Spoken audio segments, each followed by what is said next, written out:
श्रद्धावान धम्मप्रिय धम्मप्रेमी उपासक उपासिकाओं के प्रति मंगल कामनाएं प्रकाशित करता हूँ।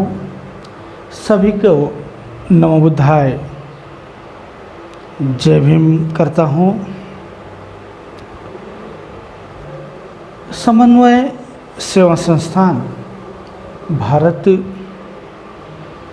इस संघ के नायक जो वर्तमान में इस संघ का संचालन कर रहे हैं वह सम्माननीय राजेश चंद्रा जी, जो एक उच्च अधिकारी होने के साथ साथ एक लेखक हैं, बौद्ध विद्वान हैं, धम्म के एक्टिविस्ट हैं। मेरी जानकारी में भारत में जितने भी बड़े बड़े विद्वान भिक्षु हैं, करीब करीब सभी भिक्षु सम्माननीय राजेश चंद्रा जी के संपर्क में है या राजेश चंद्रा जी उनके संपर्क में है। हम देख रहे हैं, हमें यहाँ पर एक बात जानकर बहुत ही खुशी हो रही है। खुशी इस बात की हो रही है कि जहाँ एक तरफ कोरोना की महामारी से पूरी दुनिया भयभीत है और दूसरी तरफ हमारे उपासक उपासिकाओं का जो संघ है समन्वय सेवा संस्थान भारत, इन्होंने इस भय को भावना में बदल दिया है। इस संस्थान के धम्म सेवक धम्म सेविकाएँ नियमित तीर्थर वंदना करते हैं, आनापानसति ध्यान करते हैं तथा सारे संसार की मंगल भावना के लिए मैत्री भावना ध्यान करते हैं। और सबसे बड़ी बात, बाबा साहब की जयंती से बुद्ध पूर्णिमा तक बोधिसत्व से बुद्ध की ओर उनका बुद्ध और उनका धम्म, इस ग्रंथ का तथा धम्म पद का पठन आप लोगों ने किया।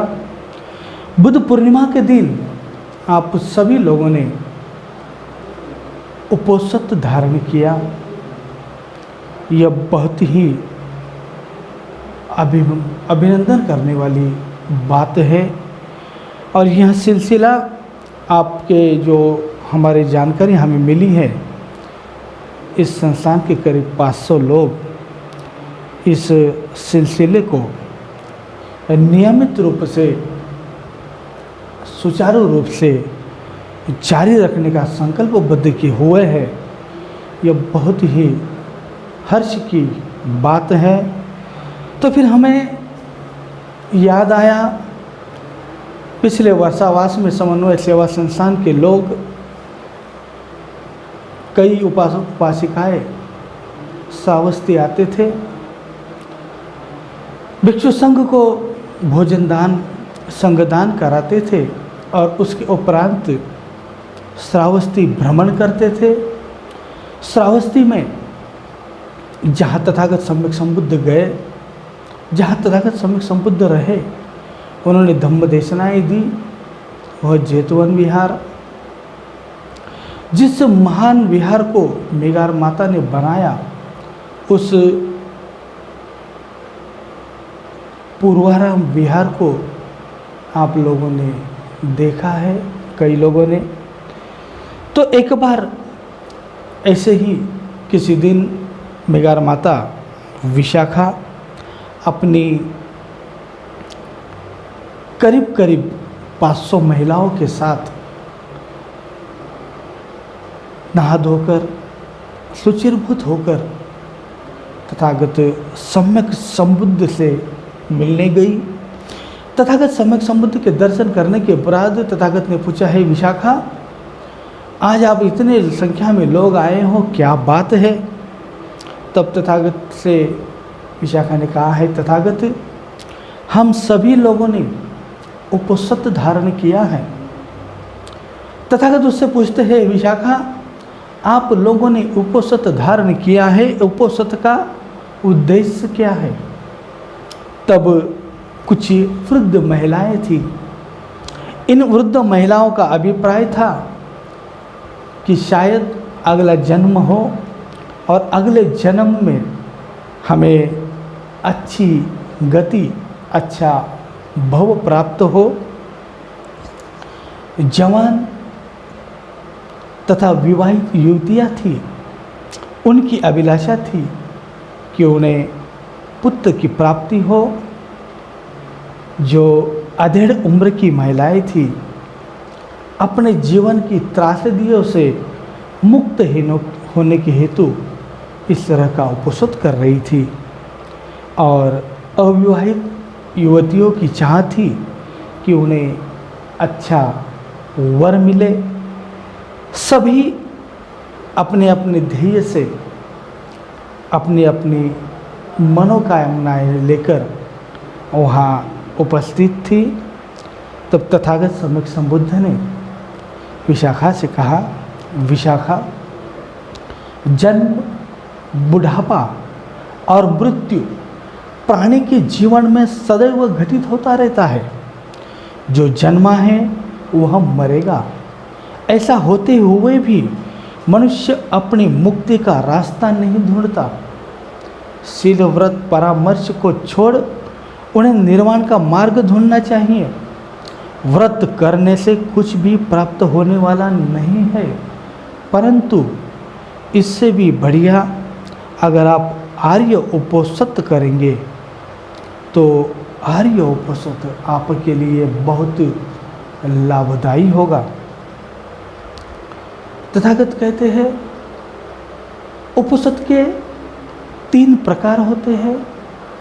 एक गोपालक उपोषित, दूसरा निर्ग्रंथ उपोषित और तीसरा आर्य उपोषित। तो विशाखा कहती है, तथागत इन तीनों उपोषितों के बारे में हमें विस्तार से बताए। तथागत बताते हैं, विशाखा, जैसे कोई चरवाहा ग्वाला अपने भेड़ बकरियों गायों को जंगल में खेतों में चराने के लिए जाता है और जब वापस लौटता है तो वापस लौटते समय वह यह सोचता है कि कल मैं अपने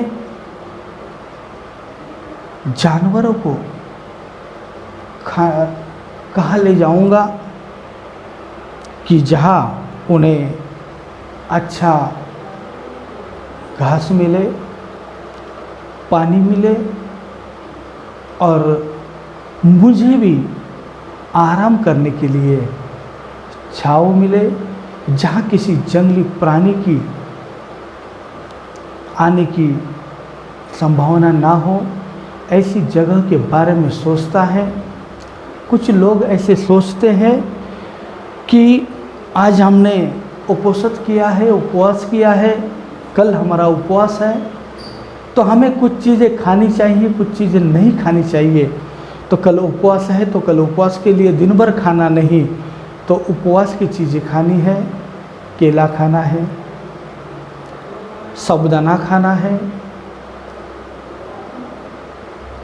अनेकों तरह के फल फ्रूट खाने हैं।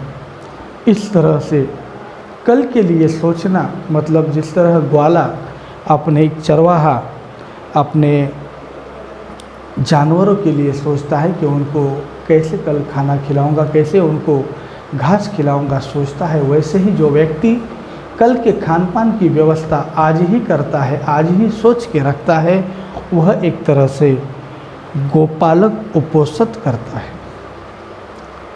दूसरा उपोषित होता है निर्गंत उपोषित।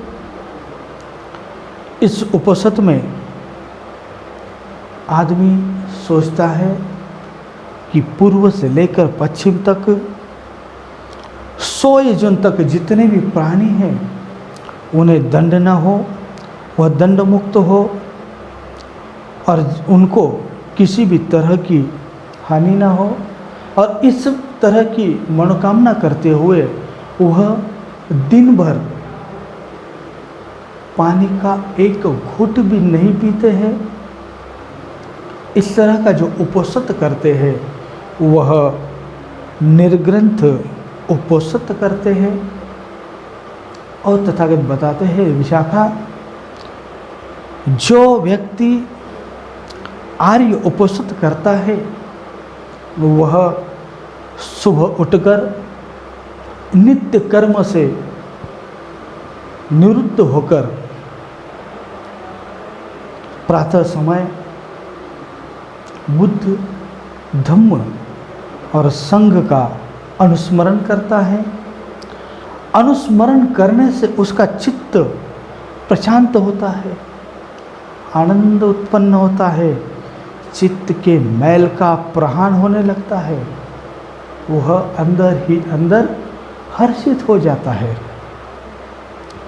वह विचार करता है अरहंत तथागत सम्यक संबुद्ध के भिक्षु संघ के सहभागी, भिक्षु संघ के सदस्य, भिक्षुणी संघ की सदस्याएं जीवन भर प्राणी हिंसा से विरत रहती है।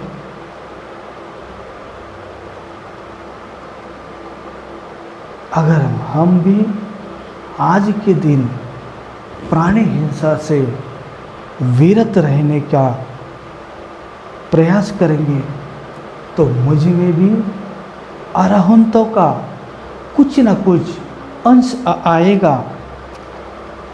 तो इस अंश से मेरा उपोषित पूरा हो जाए। वह दूसरी बार सोचता है जीवन भर अरहंत चोरी न करता है, केवल जो दिया जाता है वही लेता है। तो मैं भी आज के दिन और रात चोरी नहीं करूंगा या नहीं करूंगी, बिना दिए किसी चीज़ का इस्तेमाल नहीं करूंगी। ऐसी पवित्र भावना निर्माण करके अपने मन में अरहंत के उस अंश को लाने का प्रयास करेंगी तो वह उसका उपोषित पूरा होगा। तीसरी बार वह सोचते हैं अरहंत जीवन भर अनाचार रहित जीवन जीते हैं, मैथुन ग्रह्म धर्म से विरत रहते हैं। मैं भी आज के दिन काम वासना का अनाचार न करते हुए मैथुन धर्म से विरत रहने की प्रतिज्ञा करूं, जो इस अंश से मैं भी अरहंतों का अनुसरण करूं, जिससे मेरा उपोषित पूरा हो। इसी तरह वह मूसावाद के बारे में सोचते हैं, नशा पान के बारे में सोचते हैं, भोजन के बारे में सोचते हैं कि अरहंत जीवन भर एक आहारी होते हैं, रात्रि भोजन से व्यक्त होते हैं, मुक्त होते हैं, विकाल भोजन से विरत होकर रहते हैं। तो मैं भी आज का जीवन उसी तरह आचरण करूँगा, उनका आचरण करूँगी और मुझ में वह अंश आ जाए, इससे मेरा उपोषित पूरा हो। इसी तरह उस जमाने में नाच गाने तमाशे हुआ करते थे। आज भले ही उस तरह की व्यवस्था नहीं है, परंतु उसका प्रतिरूप हमारे सामने टीवी दूरदर्शन के माध्यम से है। अनेकों तरह की मालिकाएं, अनेकों तरह के गानों को हमें वहाँ देखने को मिलता है। तो हमें प्रयास करना चाहिए कि इस दिन हम इस सभी चीज़ों से और किसी भी तरह के आभूषण परिधान करने से विरत रहना है।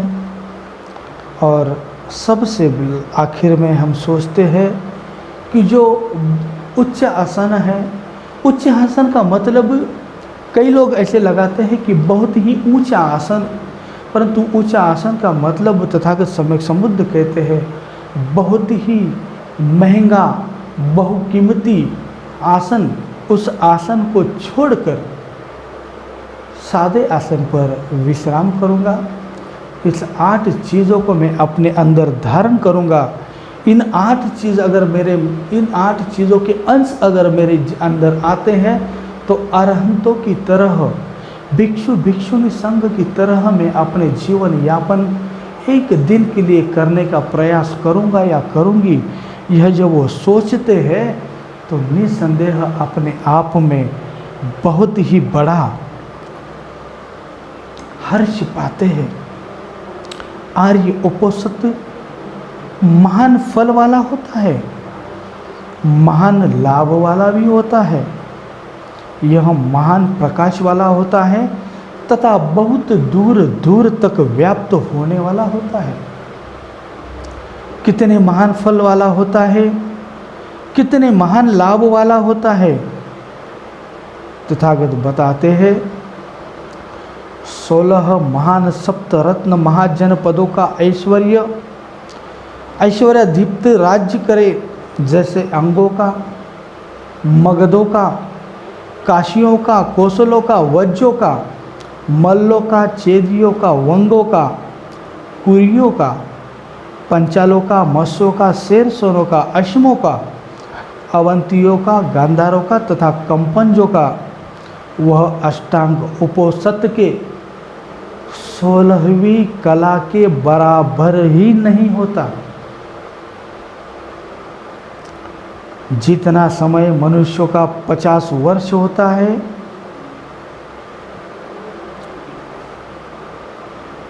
तथागत सम्यक संबुद्ध उपोषित की बहुत ही स्तुति करते हैं। तथागत कहते हैं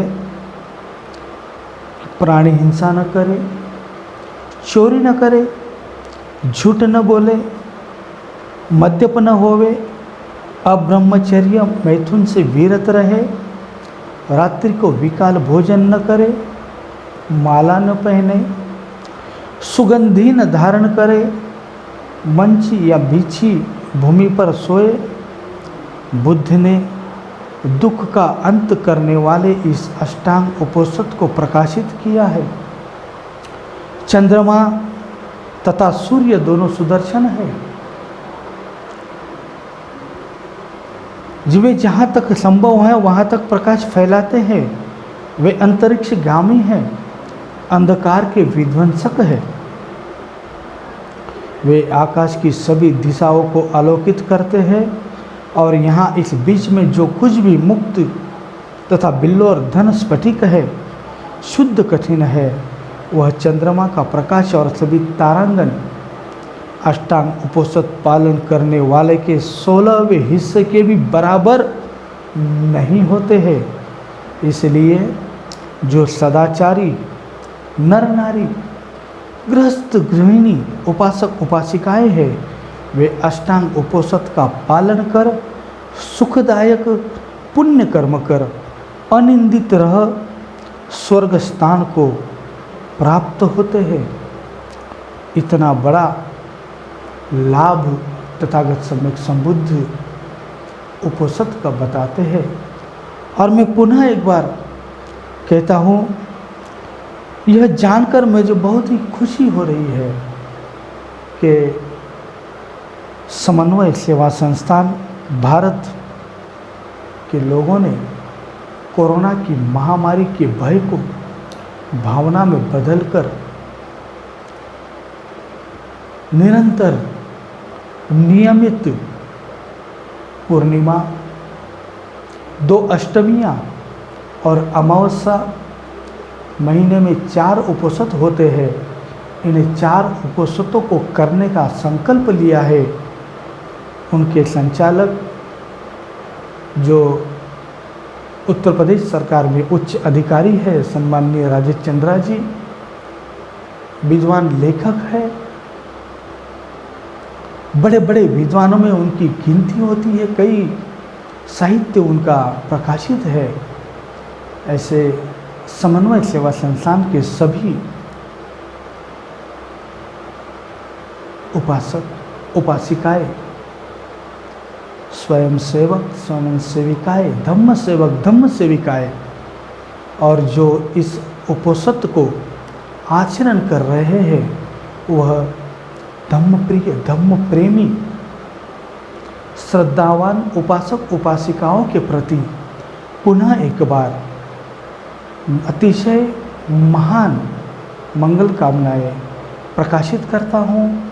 आपके जीवन के लिए प्रकाशमय उज्ज्वलमय जीवन भविष्य के लिए मंगल कामना करता हूँ और अपनी वाणी को यही विराम देता हूँ।